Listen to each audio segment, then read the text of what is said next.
My first question is why, when she first submitted those questions, why that did not alert you and the officials to the seriousness and the importance of these issues, which basically appear to boil down to preferential treatment for certain individuals and groups in society. And I would have thought alarm bells would have been ringing at that stage in relation to transparency and fairness, accountability and governance.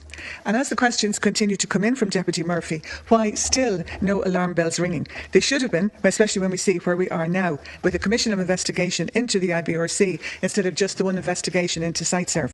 We've learned about loan repayments at low rates, we've also learned about deferring and spreading out repayments, and I think of mortgage holders, people who are in arrears, people who are in negative equity, who are denied the benefits that other companies have got.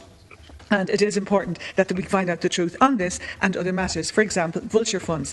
Why the haste to sell off to vulture funds and not give opportunities to Irish people, Irish families, Irish businesses to buy and or buy back? Where write-downs and preferential terms given to certain wealthy individuals and nobody else. Minister, you yourself said, and I quote, commercial decisions in relation to IBRC were solely a decision for the bank. But this is our country we're talking about. It's our citizens who have suffered so much because of poor decisions by banks. And who do banks turn to when they are in trouble? It's not acceptable that anyone would do a Pontius Pilate on this, because what does it say about parliamentary democracy? What does it say about governments being accountable to Parliament when those concerns were not brought to the Dáil in an open way?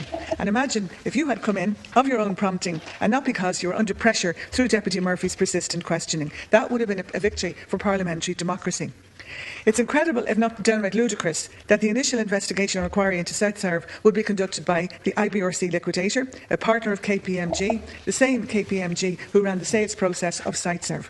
Deputy Wallace spoke about NAMA earlier, and I do think that could be the next investigation. And there's one area in relation to NAMA I just want to mention, and that is in relation to Moore Street. We cannot get answers from them as to what they intend doing in relation to the whole area and the implications with the sell-off, the proposed sell-off of the chartered land holdings and the National Monument in the middle of that.